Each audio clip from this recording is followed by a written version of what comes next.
بسم الله الرحمن الرحيم. الحمد لله رب العالمين، والصلاة والسلام على سيد المرسلين وعلى آله وأصحابه أجمعين. أما بعد، فأعوذ بالله من الشيطان الرجيم. بسم الله الرحمن الرحيم. ومن أحسن قولا ممن دعا إلى الله وعمل صالحا وقال إنني من المسلمين. ولا تستوي الحسنة ولا السيئة، ادفع بالتي هي أحسن فإذا الذي بينك وبينه عداوة كأنه ولي حميم. وما يلقاها إلا الذين صبروا وما يلقاها إلا ذو حظ عظيم. وإما ينزغنك من الشيطان نزغ فاستعذ بالله إنه هو السميع العليم. صدق الله مولانا العظيم. ومن احسن قولا، اس سے بڑھ کر کس کی بات ہو سکتی ہے، اس سے اعلیٰ کس کی بات ہو سکتی ہے، جو اللہ تعالیٰ کی طرف بلائے۔ اللہ تعالیٰ کی شان سب سے بڑھ کر ہے، اللہ تعالیٰ کی عظمت سب سے زیادہ ہے۔ ظاہر ہے جب اللہ کی شان سب سے بڑھ کر ہے تو جو بندہ مومن اللہ تعالیٰ کی طرف بلائے اس کی بات سے اعلیٰ کوئی بات ہو نہیں سکتی۔ اس میں پہلی بات تو یہ سمجھ میں آ گئی کہ اس دنیا میں بہت طرح کی بولیاں بولی جائیں گی، بولی جا رہی ہے، بولی جائیں گی اور بولی گئی ہے۔ انسانوں نے طرح طرح کے نعرے لگائے ہیں، طرح طرح کے ایجنڈے پیش کیے، طرح طرح کے پروگرام انسانوں کی مارکیٹ میں لائے ہیں، طرح طرح کے دعوے ہیں، لیکن اسلام اور قرآن کا فیصلہ یہ ہے کہ سب سے بڑھ کر اس کی بات ہے جو اللہ کی طرف بلائے، اللہ کی توحید کی طرف بلائے، اللہ کی ذات و صفات کی طرف بلائے، اللہ تعالیٰ کی کبریائی اور الوہیت کی طرف بلائے۔ اس سے ایک بات تو یہ سمجھ میں آئی کہ جب سب سے بڑھیا بات یہ ہے تو مسلمان کے کرنے کا کام بھی یہی ہے، مسلمان کے کرنے کا کام بھی یہی ہے۔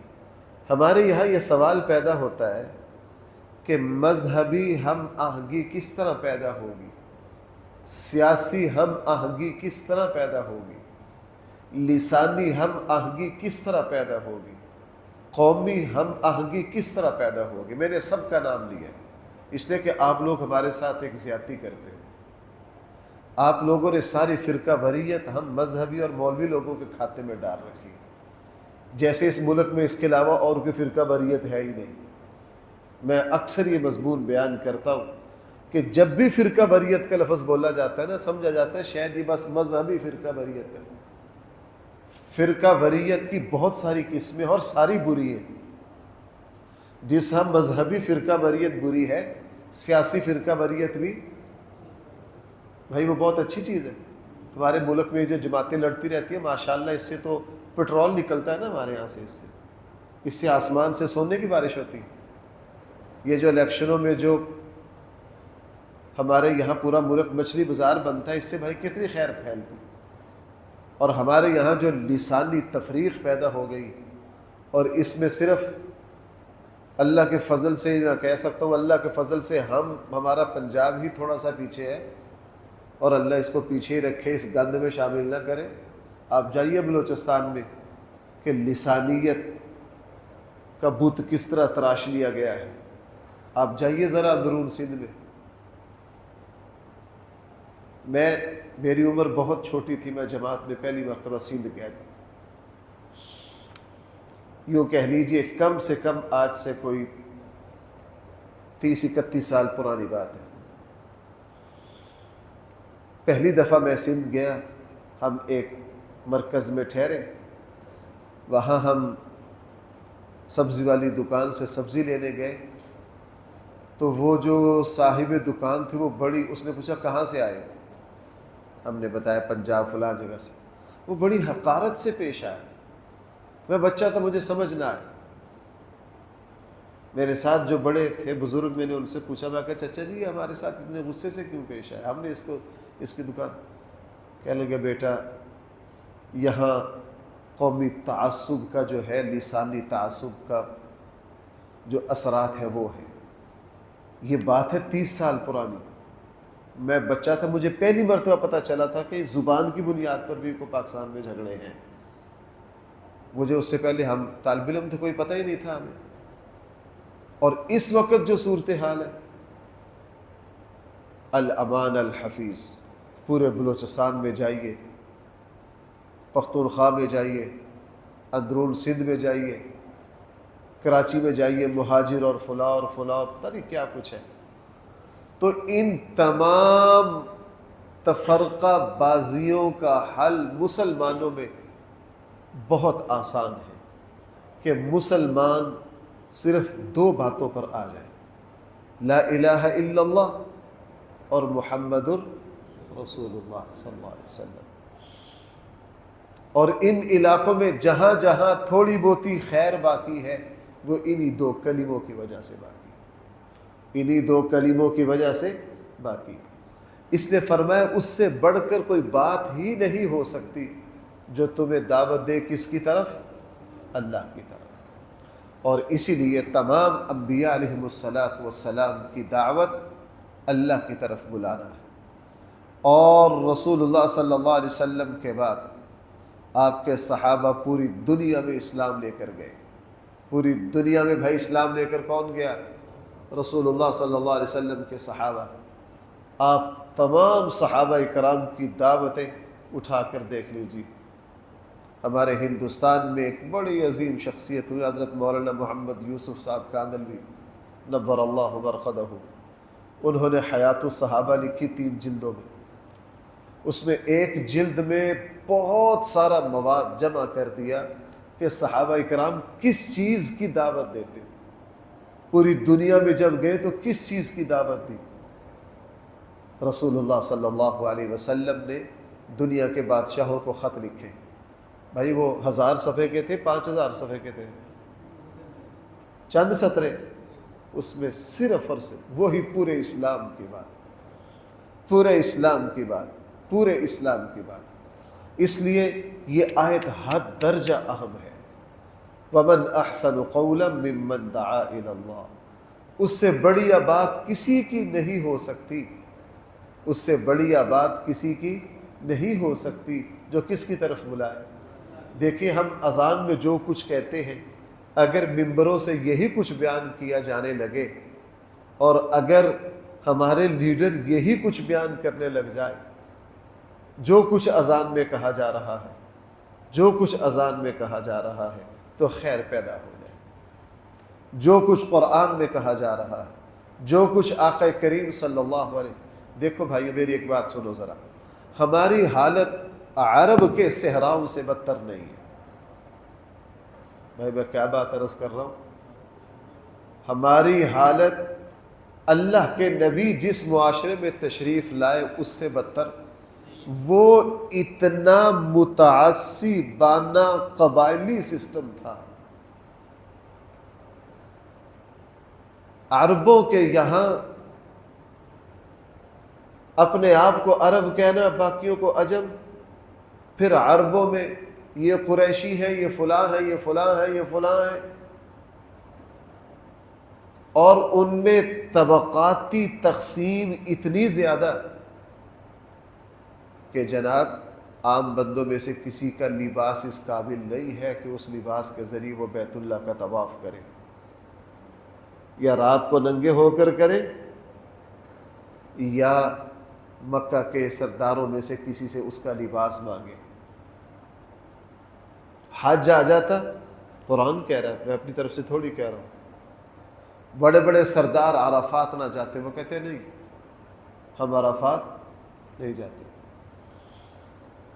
ان کے یہاں قبائلی، لسانی، پتہ نہیں کس کس طرح کی تفرقہ اور تقسیم تھی۔ رسول اللہ صلی اللہ علیہ وسلم تشریف لائے، آپ علیہ السلام نے پورے عرب کو ایک کلمہ پر متحد فرمایا، پورے عرب کو بھائی ایک کلمہ پر متحد فرمایا، اور پورے عرب کو یوں متحد فرمایا کہ یہ بھول گئے کون کس قبیلے سے، کون خزرجی ہے، کون اوسی ہے، اور کون جو ہے وہ قریشی ہے، پھر کون ہاشمی ہے اور کون بنو امیہ ہے۔ رسول اللہ صلی اللہ علیہ وسلم نے سب تقسیمیں ختم کر دی۔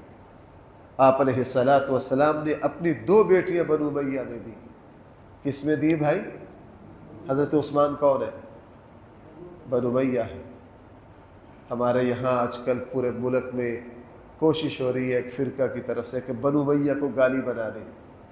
کیوں؟ ہزاروں صحابہ بنو امیہ سے تعلق رکھتے۔ کس سے تعلق رکھتے؟ خود رسول اللہ صلی اللہ علیہ وسلم کے دوہرے داماد۔ اللہ کے نبی کو نہیں پتا تھا بنو امیہ کون ہے، میں اپنی 2 بیٹیاں کدھر دے رہا ہوں۔ بھائی ہم جہاں بیٹی دیتے ہیں آنکھیں بند کر کے دیتے ہیں۔ بہرحال رسول اللہ صلی اللہ علیہ وسلم نے بھائی سب کو کیا کیا؟ ایک کلمہ پر، اور پھر اتحاد کی عظیم الشان مثال رسول اللہ صلی اللہ علیہ وسلم نے اس آسمان و زمین اور اس کائنات میں ایسی پیش فرمائی کہ جب حجۃ الوداع پر 1 سوا لاکھ صحابہ کو لے کر آئے، ان میں کوئی قومی مسئلہ نہیں، کوئی لسانی مسئلہ نہیں، سب ایک کلمہ اور ایک ہستی کے ہاتھ پر بیعت کرنے والے۔ تو بھائی جس اسلام میں اگر وہ اپنی پوری روح کے ساتھ آئے، شرط یہ ہے اسلام جب اپنی اصلی اور حقیقی شکل میں اللہ کے نبی نے پیش کیا تو بھائی سارے عربوں کو ایک جھنڈے تلے اسلام کے جھنڈے کے نیچے جمع کر لیا کہ نہیں؟ جمع۔ اور اللہ کی قسم، 100 مرتبہ اللہ کی قسم، اسلام اور قرآن میں آج بھی وہی 100% طاقت اسی طرح ہے۔ قصور اسلام اور قرآن کا نہیں ہے، ہم اس کو پوری طرح اپناتے نہیں، ہم اس کو پوری طرح اپناتے نہیں ہیں۔ اگر اس کو لے لیا جائے، اگر اس کو لے لیا جائے تو تفرقہ بازی خود بخود کیا ہو جاتی ہے؟ ختم ہو جاتی ہے۔ بہرحال فرمایا وَمَنْ أَحْسَنُ قَوْلًا، اس سے بڑھ کر کس کی بات ہو سکتی ہے جو بھائی کس کی طرف بلائے؟ اللہ۔ اس لیے اللہ کی طرف بلانے والا سب سے بڑا خوش نصیب ہے۔ مؤذن اللہ کی طرف بلاتا ہے، کل قیامت والے دن مؤذنین پر خاص اللہ کی رحمتیں ہوں گی، اللہ کا فضل ہوگا۔ وہ تو ہمارے یہاں سمجھ لیا گیا نا کہ اذان دینا وہ تھکے ٹوٹے بابیدہ کام نہیں جو کسی کام کے نہ ہو، اس کام کو حقیر سمجھ لیا گیا ہے۔ نہیں، یہ بہت عظیم الشان عمل ہے۔ بھائی اذان دینا کیا ہے؟ بہت عظیم الشان۔ رسول اللہ صلی اللہ علیہ وسلم کے جو مؤذن ہیں وہ رسول اللہ صلی اللہ علیہ وسلم کے وزیر خزانہ بھی ہیں، حضرت بلال حبشی۔ رسول اللہ صلی اللہ علیہ وسلم کے جو مؤذن ہیں بھائی وہ ساتھ ساتھ اللہ کے نبی کے کیا ہیں؟ وزیر خزانہ بھی ہیں، حضرت بلال حبشی رضی اللہ عنہ۔ اور اللہ کے نبی کے جو مؤذنین ہیں آپ دیکھیں ان میں بڑے بڑے عظیم الشان صحابہ، حضرت عبداللہ ابن ام مکتوم رضی اللہ عنہ رسول اللہ صلی اللہ علیہ وسلم کے مؤذن بھی ہیں، اور اللہ کے نبی مدینہ میں ان کو اپنا نائب بھی بنا کر گئے جب کسی جنگ میں گئے۔ تو جو شخص اللہ کی طرف بلائے اللہ تعالیٰ کے یہاں اس کا بڑا مقام اور مرتبہ ہے۔ اور بھائی جو شخص اللہ کی طرف بلاتا ہے، دین کی طرف بلاتا ہے، وہ اتنا مال و مال ہوتا ہے اجر کے اعتبار سے۔ یہ حدیث بھائی یاد رکھنے کے قابل ہے۔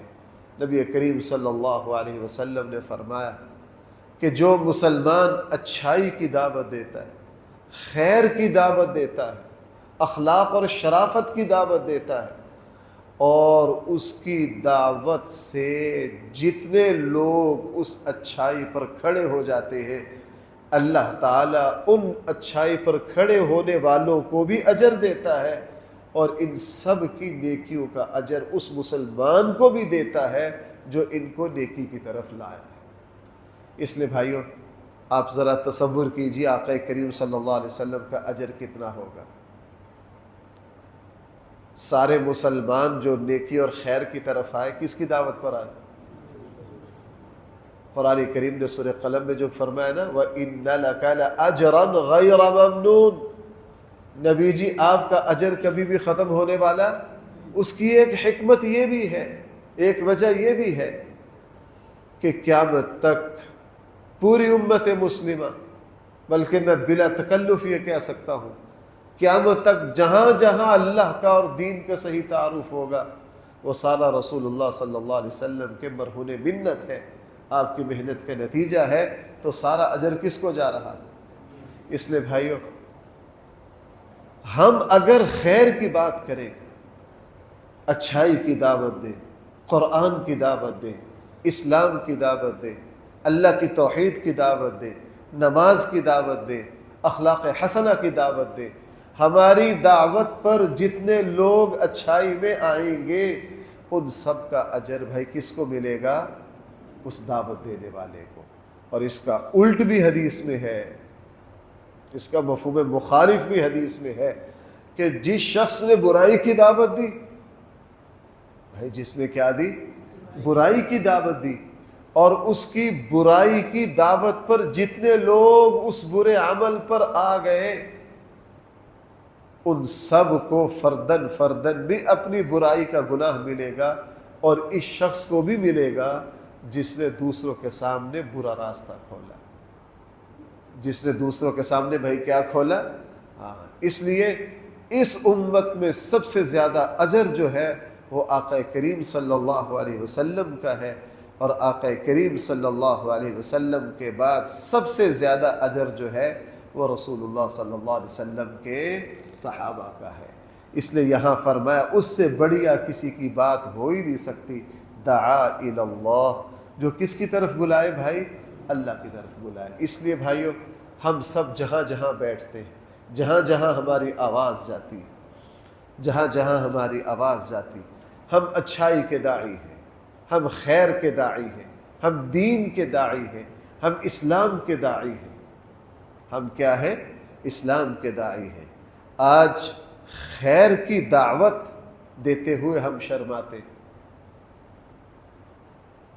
اور بریانی بننا پتہ نہیں ہندوستان کے کس کونے سے بنی پوری دنیا میں پھیل گئی کہ نہیں؟ ایک ایٹم بننا ایک جگہ بنتی ہے، وہاں سے چلتے چلتے چلتے چلتے چلتے پوری دنیا میں پھیل جاتی۔ تو جب ہم کھانے پینے کی اشیاء، ایک بندہ اس کا موجود ہے، بعد میں وہ پوری دنیا میں پھیل جاتی ہے، تو ایک مسلمان خیر کو کیوں نہیں پھیلا سکتا؟ ایک مسلمان اچھائی کو کیوں نہیں پھیلا سکتا؟ ہماری صورتحال یہ ہے، ہم تو کبھی اکیلے بیٹھ کے اپنے بچوں کے ساتھ دین کی بات نہیں کرتے، جھجکتے ہیں نا۔ اس لیے بھائی ہمارا کام یہ ہے، ہمارا کام یہ۔ حضرت علی رضی اللہ عنہ سے آقا کریم صلی اللہ علیہ وسلم نے ایک بات ارشاد فرمائی تھی، علی اگر تمہارے ذریعے ایک بندہ بھی سیدھی راہ پر آ گیا وہ تمہاری نجات کے لیے کافی ہے۔ وہ کیا ہے؟ تمہاری نجات کے لیے کافی ہے۔ اس لیے ہم جو نیکی سمجھ گئے، ہمارا کام ہے دوسروں کو سمجھانا۔ ہم جس خیر کو پا گئے، ہمارا کام ہے اس کو، رسول اللہ صلی اللہ علیہ وسلم نے نبوت پیش کی سیدنا صدیق اکبر کے سامنے۔ بھائی یہ بات بہت سننے والی، کس کے سامنے پیش کی؟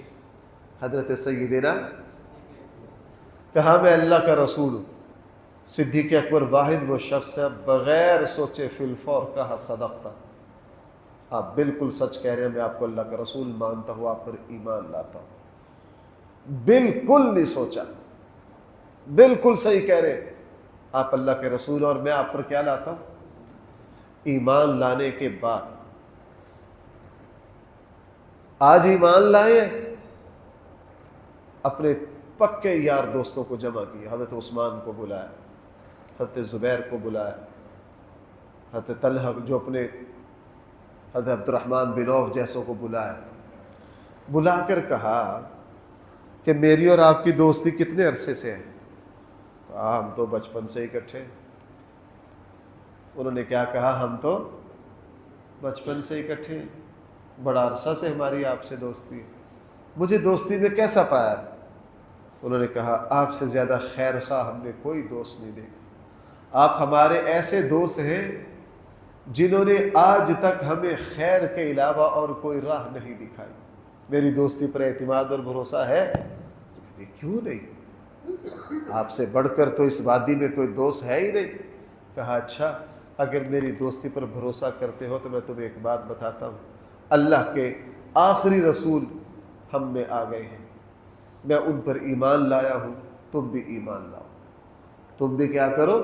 انہوں نے کہا جی آپ نے آج تک ہمیں برائی کی دعوت نہیں دی, آپ نے آج تک ہمیں جو راہ دکھائی ہے ہمیشہ وہ کس کی تھی؟ وہ خیر کی تھی. آمنا وصدقنا, ہم آپ کے پیچھے لبیک کہتے ہیں. اگلے دن اپنے یہ 6 افراد جو اسلام کے بہترین افراد ثابت ہوئے, ان 6 افراد کو لے کر رسول اللہ صلی اللہ علیہ وسلم کی خدمت میں آگے. اللہ کے رسول یہ میری 2 دن کی محنت ہے. کیا عرض کیا؟ اللہ کے رسول یہ میری 2 دن کی محنت ہے. صدیق اکبر کی بڑی عجیب شان, بڑی عجیب شان. چند دن پہلے 3-4 نوجوان آگے مجھ صاحب باغ فدق سمجھنا آپ سے. کیا سمجھنا ہے؟ کہ حضرت فاطمہ کو سیدنا صدیق اکبر نے حصہ نہیں دیا. میں نے کہا یار ایک بات سن لو, رسول اللہ صلی اللہ علیہ وسلم نے اعلان کر کے گئے میں سب کے احسانات کا بدلہ دے چکا, ابو بکر کے احسانات کا بدلہ. وہ ابو بکر جس نے اسلام پر 2-3 دفعہ اپنا پورا مال خرچ کر دیا, ہجرت کے سفر کے سارے انتظامات کس نے کیے؟ نبی کریم صلی اللہ علیہ وسلم کے سفر ہجرت کے سارے بھائی سامان کس نے کیا؟ سیدنا صدیق اکبر نے.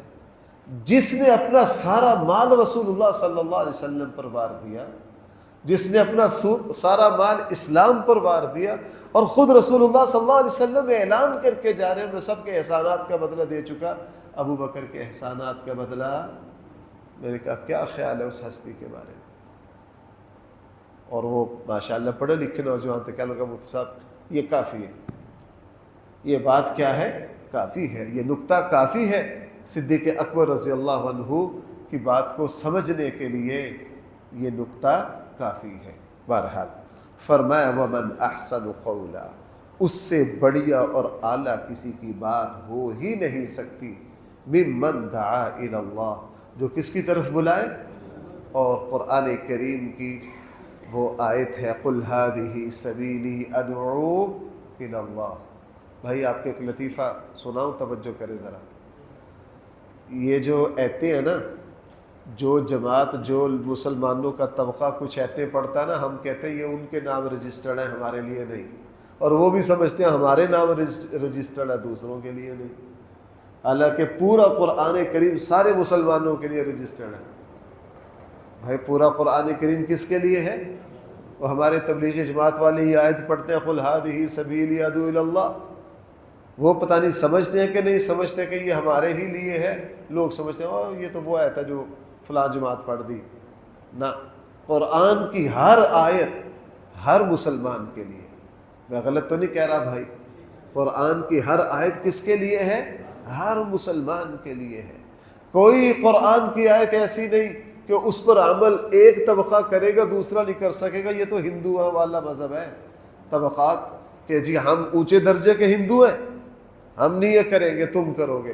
اور محرم میں ہندوؤں سے بدتر ایک مخلوق ہے, وہ کہتی ہے جی یہ ماتم افضل ترین عبادت ہے لیکن ہمارا غریب کرے گا ہمارا امیر ہے. کیوں بھائی ایسا ہے؟ سمجھ گئے میری بات؟ اس کو غریب کرے گا. یہ جتنی پٹائی محرم میں کرتے ہیں کس کی کرتے ہیں؟ غریب کی. جو مالدار ہے نہیں وہ نہیں. مالدار کی عبادت اور کرائے کے ٹٹو اور غریب کی عبادت اور. اسلام میں ایسا نہیں ہے۔ نماز سب کے لیے، روزہ سب کے لیے، حج مالداروں کے لیے، زکوٰۃ مالداروں کے لیے۔ زکوٰۃ کس کے لیے؟ مالداروں کے لیے۔ اس لیے فرمایا قل ہذہ سبیلی، نبی صلی اللہ علیہ وسلم آپ کہہ دیجئے ہذہ سبیلی ادعو الی اللہ، یہی میرا راستہ ہے۔ کون سا؟ ادعو الی اللہ، میں کس کی طرف بلاتا ہوں؟ اللہ، علی بصیرۃ، پوری شرح صدر کے ساتھ، انا، میرا بھی یہی کام ہے، ومن اتبعنی، اور جو بھی میری اتباع کرے گا اس کا بھی یہی کام ہے۔ اللہ تعالیٰ مجھے اور آپ کو اس فریضہ کو سمجھنے کی توفیق عطا فرمائے۔ الحمدللہ رب العالمین، والصلاة والسلام علی سید المرسلین وعلی آلہ واصحابہ اجمعین۔ ربنا آتنا فی الدنیا حسنہ وفی الآخرۃ حسنہ وقنا عذاب النار۔ صلی اللہ تعالی علی خیر خلقہ سیدنا و مولانا محمد وآلہ واصحابہ اجمعین برحمتک یا ارحم الراحمین۔